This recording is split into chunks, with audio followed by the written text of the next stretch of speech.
Hello সকলকে আমার নতুন একটা মিনি ব্লগে তোমাদের সকলকে অনেক অনেক স্বাগত। আশা করছি তোমরা সকলে যে যেখানে আছো সুস্থ আছো, ভালো আছো। আমিও কিন্তু ভীষণই ভালো আছি। আর সেদিন ছিল রবিবার, মেয়েকে নিয়ে বেরিয়ে পড়েছি নাচের ক্লাসে যাব, মানে মেয়ের নাচের ক্লাসে যাব। আর ওদিকে সূর্যি মামা কিন্তু তখনও ধেয়ে আসছিল, তখন বেজে গেছিল 5টা 20 মতো। তখনও দেখতে পেলে সূর্যি মামা ধেয়ে আমাদের দিকে আসতে। সেদিন কিন্তু প্রচণ্ড রোদ গরম ছিল। তো যাই হোক, মেয়েকে নাচের ক্লাসে নামিয়ে আমি আর দেবা কিন্তু চলে গেছিলাম, একটু দরকার ছিল বাজারে, সেই কারণে।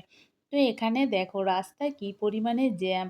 তো দেবে এখানে সেটাই বলছিল যে আমার মাঝে মাঝে বাড়ি যেতে দেরি হলে তোমরা বলো এত কেন দেরি হয়। তো দেখো রাস্তা কি পরিমাণে জ্যাম। সত্যি কথা বলতে এই রাস্তাতে আমি যখনই বিকেল দিকে গেছি না কেন তখনই কিন্তু এরকম পরিমাণে আমাদেরকে জ্যামে আটকে থাকতে হয়।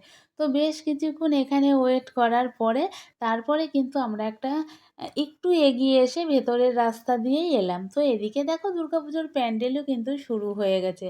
আর এদিকে আমার কিন্তু এখনও জামা কাপড়ই কেনা হয়নি। তো কারা কারা আছো আমার মতো এখনও কিছু কেনাকাটি শুরু করোনি? ও কেনাকাটি শুরু করিনি বলাটা ভুল। একটা কিন্তু অনলাইন থেকে কুর্তি নিয়েছিলাম, সেটাও আবার তোমাদের সঙ্গে শেয়ার করেছিলাম। আর এইদিকে দেখো যখন বাজারে গেছি ভাবলাম একবারে অনেক কাজই সেরে নিই। মেয়েকে নাচের ক্লাসে দিয়ে ওই সময়টা নষ্ট না করে আমি চলে গেছিলাম ওইদিকে। ওখান থেকে এসে আমি এদিকে শাড়ির ম্যাচিংয়ে ব্লাউজ নিয়ে নিলাম। তো যাই হোক, ওখান থেকে চলে এসেছি মেয়ের নাচের ক্লাসে। সত্যি কথা বলতে সারা সপ্তাহে যত কাজ জমানো থাকে মেয়ের নাচের ক্লাসে গেলে আমি কিন্তু ওই সপ্তাহে একটা দিনই, রবিবার দিনই কাজগুলো সেরে নেওয়ার চেষ্টা করি। বেশিরভাগ কাজই আমি সারা সপ্তাহ জমিয়ে রেখে রবিবার দিনই করি, যেহেতু মেয়েকে নাচের ক্লাসে দিয়ে ওই টাইমটা বসে না থেকে ভাবি যে কাজগুলো সেরে নিই। সত্যি কথা বলতে সারাদিন বাইরে বেরোলেও ওই যে যেতে যেতে 10:30, মানে 10টার আগেই বাড়ি থেকে তো বেরিয়ে যায়। আর আস্তে আস্তে কোনো দিন সন্ধ্যা, বেশিরভাগ দিনই সন্ধ্যা হয়ে যায়। বিকেলেও যদি আমি কোনো দিন আসি তখন আর আমার ইচ্ছা করে না আবার রেডি টেডি হয়ে বাইরে বেরোনো। সেই কারণে কিন্তু আর যাওয়া হয় না, সারা সপ্তাহের কাজটা পড়েই থাকে। তো যাই হোক বন্ধুরা, চলে এসেছিলাম বাড়িতে। বাড়িতে এসে ফ্রেশ হয়ে এই যে মা মেয়ে বসে পড়েছি।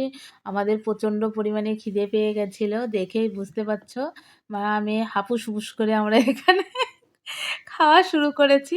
আমরা তখন খাচ্ছিলাম হচ্ছে নিমকি আর আপেলের সঙ্গে বিট নুন দিয়ে। কে খায় বলো? আমি আর আমার মেয়ে খাই। খেতে কিন্তু বেশ ভালো লাগে। তোমরাও একটু ওই ফল কাটার পরে বিট নুন ছড়িয়ে খেয়েও দেখবে ভাল লাগবে। শসাতেও ভাল লাগে, আপেলেও ভাল লাগে, শাক আলুতেও ভাল লাগে, যেগুলো আমি আর আমার মেয়ে খায়। তো যাই হোক বন্ধুরা, ভিডিওটা কেমন লাগলো জানিও। চলো তাহলে আজকের মতো টাটা, আবার দেখা হচ্ছে পরের ভিডিওতে।